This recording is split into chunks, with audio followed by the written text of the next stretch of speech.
Hi everybody. Last December, Cackalacky Movies made a video in which each of the two guys on that channel talked about their top 20 films of all time, and I really wanted to do my version of that, but I wanted to wait until after V Rose Be Happy and I had gotten to a certain point in our Scorsese series. And if you've seen our full videos on Scorsese, you may know why. That was back in December. And we've only just gotten around to it now. It's been kind of slow going because we've all been really busy. And we do have a couple more Scorsese movies to cover. But now that we have reached a certain point in our Scorsese series, I wanted to do my top 20 here. And I have almost all of them in front of me. So my number 20 is this movie right here, Meet the Feebles. This wasn't on either of my best of 80s or best of 90s lists. Probably because I don't exactly know what year it came out, but it's one of the pre-Lord of the Rings, and in fact it's the one of the pre-Heavenly Creatures Peter Jackson films. It's a Muppet movie. It has people in suits, animated suits, and puppet characters, and they're putting on this show, a live stage variety hour. I guess it's being televised on as well, but all these characters have adult problems. They have paternity suits and venereal diseases and drug addictions and all kinds of crazy stuff happening to them. It's a riot. It is hilarious. I cannot stop laughing while watching this movie. It's so terrific. And it's a very well written movie too, just in terms of its story structure. It's like an ensemble movie basically, but with very twisted puppet action and all kinds of crazy things happening. My number 19 movie is this one right here, E.T. the Extra-Terrestrial by Steven Spielberg. Ooh, this is a movie, this particular movie is one that I've owned for longer than any other movie. This was the first movie I ever bought. It came out in 1988, and this was about 6 years after the movie was actually released for the first time in the theater. That is unheard of now. Normally it only takes 6 months for a movie to come on DVD. A lot of times, even a shorter period than that. But it was the first movie I ever bought. I pre-ordered it and got it the day it came out. And just today, as I was pulling it off the shelf to show you guys, the cassette slipped right out of this cardboard case right here and broke. So, and it isn't just this little corner right here. There's a little, this case is partly split open here, the casing. And it went, because I've owned this, I've held on to this movie for a really long time, and now I'll never be able to watch it again because it's busted. That's disappointing. But it is about time that I got the DVD, of course. They have the original version as well as the upgraded version on DVD, which is nice, because I really am not interested in seeing the new version. But yeah, it's a terrific movie, of course. One of my childhood favorites, and one that I'll always love, even though I, don't think that it's perfect anymore. Really disappointed about that cassette, though. I still have a working VCR, but yeah. Okay, so the next one here is one from my best of the 90s list, The Man in the Moon. I just have the VHS version. The Man in the Moon was Reese Witherspoon's debut movie, and I was just floored when I first saw it. Very emotional movie. Takes place in the 50s, about a couple sisters growing up on their family farm that fall in love with the same boy when he sort of moves into town. I'm going to have to do something about these DVDs here because they keep tipping over. I have them arranged. Well, I'll show you later. Yeah, Robert Mulligan, who did To Kill a Mockingbird, directed this film, and yeah, terrific movie.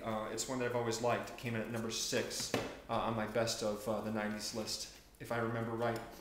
The next one I wanted to show you guys was RoboCop. RoboCop is a movie that was directed by Paul Verhoeven. It came out in 1987, and it's supposed to take place in the future, but at this point the future is 2002, which is in the past. It's about a police officer that gets shot in the line of duty, and the corporation that owns the police department takes his body and incorporates him into a cybernetic machine that they market and sell as RoboCop. Along the way, he has his memory erased, but eventually parts of his past start to come back, and so he starts to try and rediscover who he originally was, even though he really isn't human anymore. I love this movie. It's a terrific movie. It's very exciting and funny, and there's lots and lots of really good actors in it. There's a new DVD edition which has contemporary interviews with all the actors, which is great because Peter Weller is just as pretentious as he always is, and Ronnie Cox and Kurtwood Smith are terrific. And my favorite guy is Ray Wise. Ray Wise played Laura Palmer's father in the Twin Peaks television series, and he is so funny in the interviews. Just the way he talks, he is hilarious. I've also owned the special edition from the Criterion Collection, the full-size Laserdisc.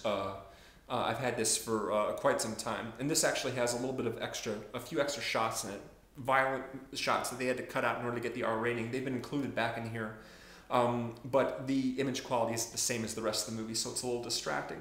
I kind of prefer the regular R-rated version of it, but the obviously the one to really pick up is the newest DVD edition with all those new interviews.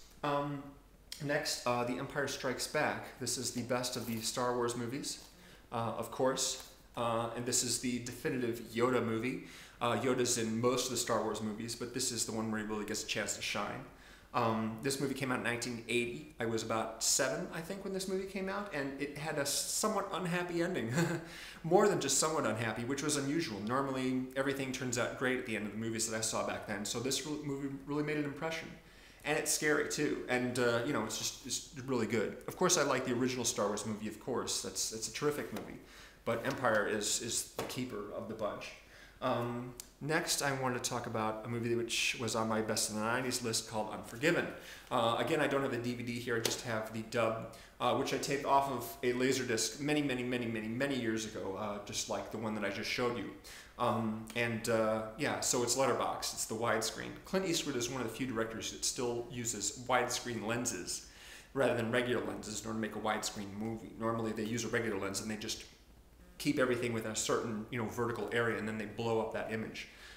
But Clint Eastwood and Christopher Nolan and a few directors, they still use the good lenses, so that's great.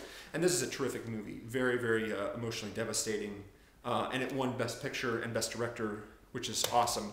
Another movie which also won Best Picture and Best Director is, of course, Forrest Gump in 1994. This is by Robert Zemeckis, Tom Hanks, of course, the main character.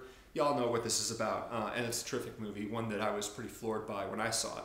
I also have, in addition to the DVD, which was a pretty recent purchase, I also have the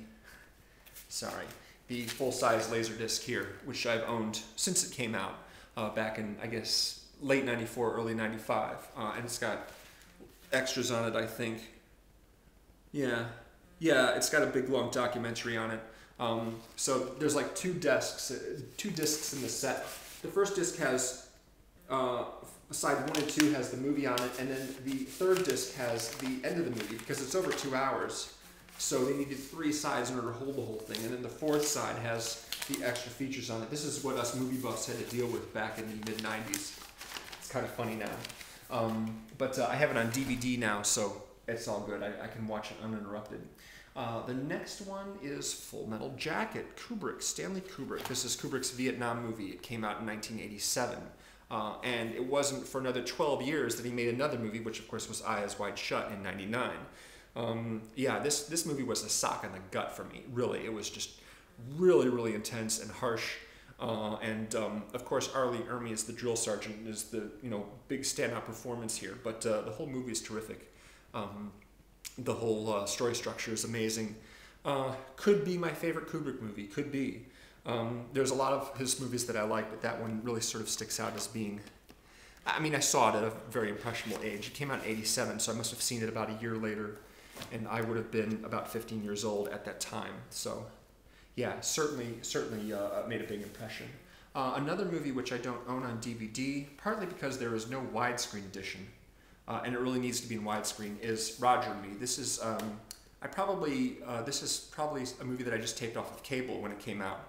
I know I saw the rental cassette back when it was first out, but this movie is the first movie by Michael Moore, his first documentary. It's about the closings of the General Motors auto plants in Flint, Michigan, which spurred him to kind of become a filmmaker in the first place. I've liked a lot of his films, but this one's my favorite. It's very funny and just sad, and you just have to look at some of these people and go, what are they thinking? What are they thinking? And He's a real no BS kind of guy, Michael Moore. So yeah, this will always be my favorite movie by him. But I'm concerned that there will never ever be a widescreen edition of this movie, possibly because the print doesn't exist anymore.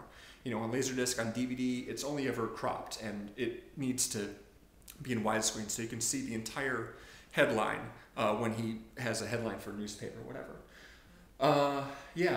So that's number 12. Number 11, I love this movie right here. Batman Begins by Christopher Nolan. My favorite Christopher Nolan movie, my favorite Batman movie, certainly my favorite comic book movie, and one that also has a very good story structure. It really goes deep into the character, unlike a lot of the other movies, which, you know, throws more focus towards the villains and what have you. Love this movie. Seen this movie so many times. And this is just the kind of disc where if I'm watching something, I'm a little bit bored or don't like it as much, I think to myself, why am I watching this? I can be watching Batman Begins right now. So I'll take it out and I'll put in Batman Begins immediately and enjoy it. You know, the score is amazing. You know, I mean, Hans Zimmer's done a lot of great scores, and that one's probably my favorite by him. The Dark Knight score, of course, is good as well, but, you know, it's a lot of the same themes. Now, one movie that I don't have in any form at all at this time, not yet, is Toy Story 3, which is number 10. And this is the movie that obviously pushed Batman Begins out of my top 10 because it's number 11. Toy Story 3 just came out last year, and it's extraordinary. Best Pixar movie, which is really saying something. Just beats out The Incredibles. I love The Incredibles, but didn't quite make the list here. So I'll be getting that at some point, but I'll try and get it on a double cheap, which isn't easy when it's a Disney movie. They tend to stay full price until eternity, so I've noticed. Number 9, Before Sunset. Before Sunset is a movie that I just picked up very recently for like $7. It's the sequel to Before Sunrise. We pick up with the characters 9 years later. It's by Richard Linklater. Ethan Hawke and Julie Delpy, they're the stars. It's just a wonderful kind of romantic dream of a movie, and it takes place in real time too. Just extraordinary. My favorite movie to come out that year. That was 2004. Next, another really good one, and once again we have Steven Spielberg here, Indiana Jones and the Raiders of the Lost Ark. Oh wait, that's not the title. The title is simply Raiders of the Lost Ark, not Indiana Jones and the Raiders of the Lost Ark. Marketing guys, man. At least the movie itself has the title correct. At least when you actually watch the movie, all it says is Raiders of the Lost Ark. They didn't digitally insert Indiana Jones' name on there. My favorite Spielberg movie, although Schindler's List, I watched that again recently, and it's even better than I remember it. But this is a classic. It's so much fun and so funny, and I love it. So there you go. That's number 8. Number 7. Oh, I bet you can't guess what this is. Go on, guess. What would number 7 be? Come on, you'll never guess. You'll never guess what my number 7 would be. Yeah? Could it be? Yeah, I think so. So I've got this DVD edition, which is actually used. It was only like $5, so I thought I'd pick it up. But the version of it that I've had all this time is, of course, another one of those monster discs. And this is the biggest set of all that I have. Man, I just got to get these things to stay up somehow. This is the huge, massive Criterion edition of 7. It has like, I think 6 different discs, because the old-fashioned laser discs, you couldn't frame advance through them unless they held only half hour per side instead of an entire hour. So you've got like 4 different discs just to hold the whole movie, I think. 4 or 5. It's just insane. It's just insane that we actually would watch things like that. But again, you know, I just had to pick this up. And in this package here, since it's so large, I was able to keep a lot of memorabilia from the films. These are all my tickets from the times I went to see it. Here's a bunch of articles that are praising the movie to high heaven. It's got this little booklet here. I'll never actually watch this disc again, of course, because it's a laser disc. You can't watch those anymore. The player that I have doesn't work. But I hate to get rid of it. It has sentimental value, you know what I mean? It really does. My number 6 movie, this is a movie that I watched again recently, and I didn't like it nearly as much as I used to, but I still think it's good. And that is another Kubrick movie, A Clockwork Orange. This came out in 1971, so it wasn't on my best of decade list, obviously. This is another, back when I first saw this, I guess I must have been about 16 or so, and I really appreciated the thudding irony of it, the way that he, you know, messes with a lot of people in the beginning of the movie, and then those exact same people he runs into at the end of the movie after he's gotten his treatment and isn't violent anymore. I noticed a number of different little problems with the film the last time I watched it, but yeah, still think it's very, very good though, and certainly has a lot of style to it. I really like the style in which it's done, but it isn't something that I'm as fond of now as I used to be. Number 5. Are we at number 5 already? Wow, this is something. This is a movie that I picked up very recently, again at a Borders that was closing, so it was nice and cheap. Special edition of The Fly right here. This is by David Cronenberg. It's a remake of a movie that came out with Vincent Price many decades ago. This is about a scientist who undergoes a teleportation experiment. He's creating a teleportation device, and his DNA is merged with a fly. And so the fly DNA asserts itself within his body, and he starts to transform into a half-human, half-insect creature. It's crazy. It's you know, a very, very emotional film, and always be one of my favorites. The main characters are Jeff Goldblum and Gina Davis, and I was really, really happy to pick up this edition because it's been out for a long time. But you know, I was able to get it again on the double cheap, so that's really great. Number 4. Number 4 is my favorite movie of this last decade, and that's United 93 by Paul Greengrass. It's about the 9/11 hijackings. Extraordinary movie, really, really extraordinary. Very, very powerful. My number 3. This was This was at one point my favorite movie of the 90s, though not anymore. Although it's pretty much tied with my number 1 pick, more or less. That's the Coen brothers' Miller's Crossing. This is a gangster movie that they wrote and directed. It came out in 1990. Gabriel Byrne and Marcia Gay Harden and John Turturro are the main characters. Albert Finney is in this. A lot of Coen brothers regulars, but it's one of their most emotionally resonant movies. Just one which you really sort of connect emotionally with the characters. Although there's a lot of sort of mysterious stuff going on. It isn't as remote as a lot of their other movies. It's easier to feel along with the characters, and it's just an extraordinarily written and just a terrific movie. Just it's extraordinary. My number 2 movie is my favorite movie of the 80s, and that's Back to the Future, also by Robert Zemeckis. I saw this movie when I was 12. This is probably the most influential movie that I've ever seen in my entire life.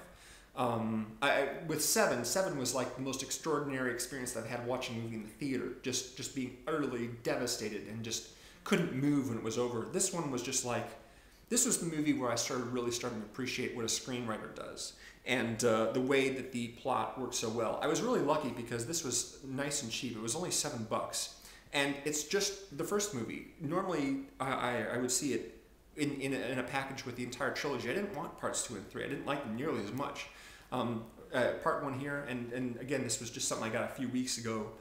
Really happy to have this on disc finally, because I'd had a VHS copy, again, like so many of these others, just a VHS copy for many years. So now I've got a nice edition of it. And finally, my number 1 pick. Where is it? Where is it? It's got to be here. I just had it. Oh, here we go. Yeah, my number 1 movie of all time is GoodFellas. I haven't even opened this yet, but this is a nice edition. I don't really know. No, it doesn't. It's got a couple of. Yeah, it's got 3 documentaries, whatever. Who cares? Really, who cares? I got the bare bones edition of Batman Begins because I didn't need all the extras on it. The movie was so darn good, I wouldn't waste my time watching the extra features. And this one, I might check them out, but seriously, why would I waste my time watching a bunch of interviews when I could watch the movie, which is so incredible? Yeah, and again, it's just blown away by the style of this movie and just the whole story behind it. Yeah, GoodFellas. Can't beat it. Can't beat it. Not on your life. There's a lot of classic movies that I've enjoyed, and there's plenty of other movies that have come out in the past decades that I think are incredible. But these guys right here are my tops. They're incredible, and this video is probably extremely long right now. So I will quit and just wanted to share that with you. Thanks very much to Cackalacky Movies for making their video and giving me excuse to do this one. Take it easy, guys.